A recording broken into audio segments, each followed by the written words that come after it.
ذریعے داخل کی جاتی ہے، منہ کے ذریعے داخل نہیں کی جاتی ہے۔ انجیکشن دو طرح کے ہوتے ہیں، ایک وہ جو طاقت کے ہوتے ہیں جیسے گلوکوز لینا یا انجیکشن کے ذریعے کوئی طاقت کی دوا لینا یا اس طرح کی کوئی چیز لینا، تو ایسی تمام چیزیں روزے کو ختم کر دیں گی، روزہ توڑ دیں گی، روزے کے لیے ناقص ہے۔ لیکن اگر ایسی کوئی دوا ہے جو صرف دوا ہے اور انجیکشن کے ذریعے آپ کے جسم میں داخل کر دی گئی اور اس کا طاقت سے لینا دینا نہیں ہے، تو ایسی تمام دوائیں آپ لے سکتے ہیں۔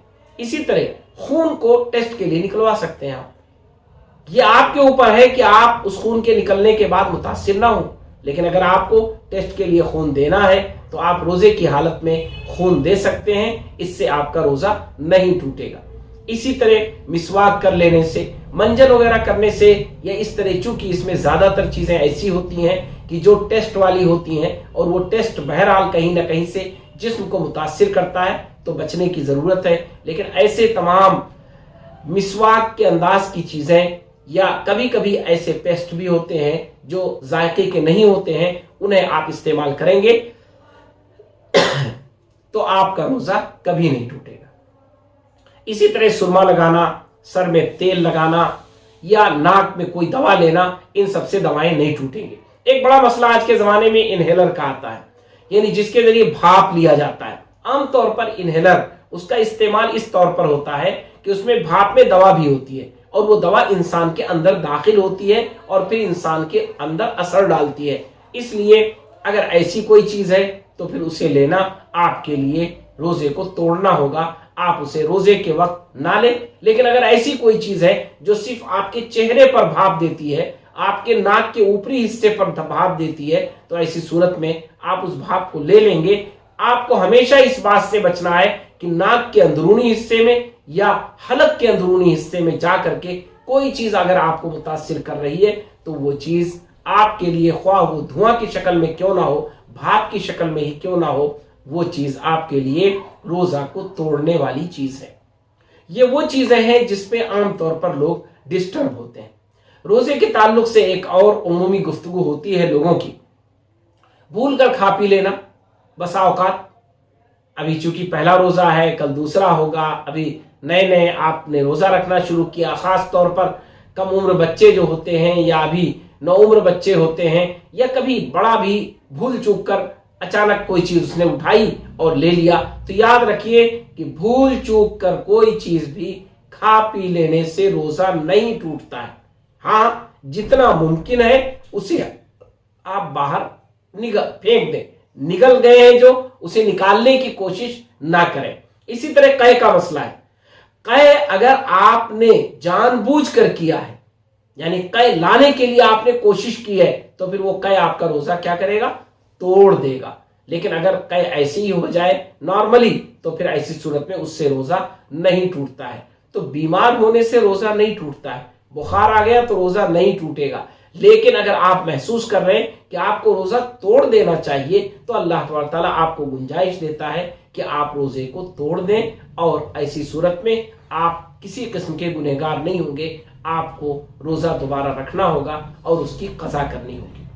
روزے کے تعلق سے ایک اور بڑی چیز ہے کہ لوگ سحری کے سلسلے میں عام طور پر یہ پریشان ہوتے ہیں کہ ادھر اذان شروع ہو گئی اور ابھی ادھر کچھ کھا پی رہے تھے، تھوڑا سا بچا ہے یا لقمہ ہے، ہاتھ میں نوالا ہے یا کوئی چیز لے رہے ہیں یا پانی پی رہے ہیں، گلاس ہے، تو کیا کریں؟ رسول اللہ صلی اللہ علیہ وسلم نے فرمایا ہے کہ ایسے تمام لوگ جو بالکل کھا پی رہے ہوں، اچانک اذان ہو گئی، تو اذان یہ کوئی ایسی الارم نہیں ہے کہ بالکل ہوئی اور فوراً ساری چیزیں منع، یقیناً وہ ایک ڈیڈ لائن ہے، ایک آپ کے لیے وقت ہے۔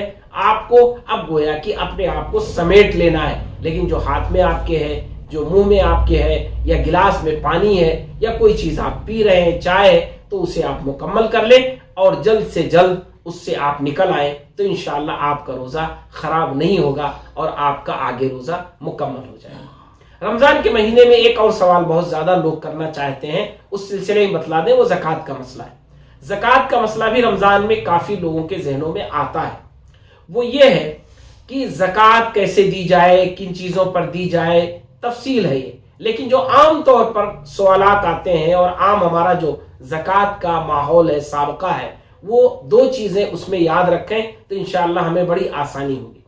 پہلی چیز، زکوٰۃ متعین ہے، یعنی متعین رقم پر متعین رقم.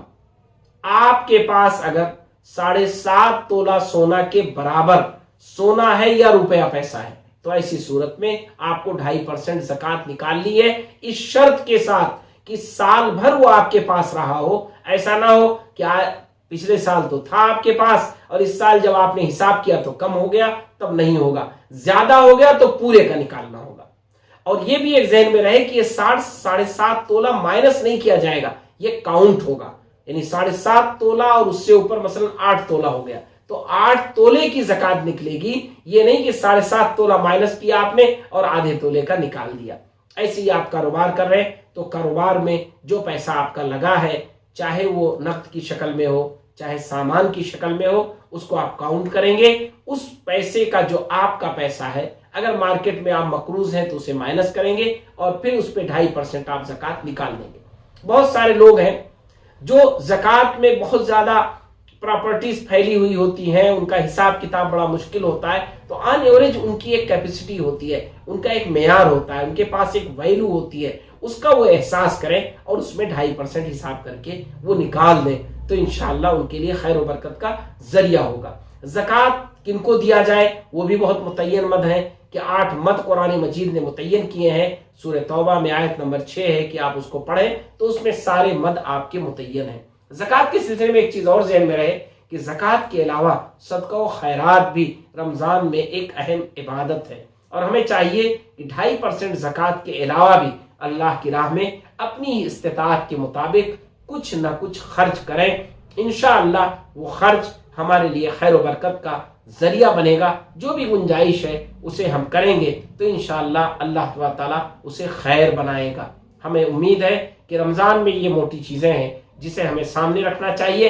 اصل ہے جو رسول اللہ صلی اللہ علیہ وسلم نے فرمایا اسے ہمیشہ یاد رکھیں کہ اگر کوئی شخص رمضان کے روزوں میں غلط باتیں نہیں چھوڑتا ہے، گالم گلوچ نہیں چھوڑتا ہے، بری عادتیں نہیں چھوڑتا ہے، ادھر ادھر لڑنا جھگڑنا نہیں چھوڑتا ہے تو اس کا روزہ خراب ہو جاتا ہے. روزہ ہو جائے گا، فتویٰ ملے گا کہ آپ روزے دار ہیں، لیکن آپ کے روزے کا فائدہ نہیں حاصل ہوگا. اس لیے ہمیشہ روزے کے مقصد کو حاصل کرنے کو پیش نظر رکھیں اور اسی بنیاد پر اپنے روزے کی حفاظت کریں. انشاءاللہ آپ کا روزہ ہمیشہ بہتر ہوگا، کامیاب ہوگا. کوئی کمی بیشی ہوگی تو اللہ تعالیٰ اسے معاف کر دے گا.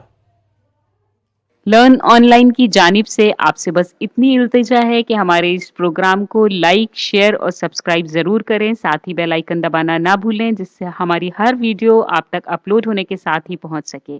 شکریہ.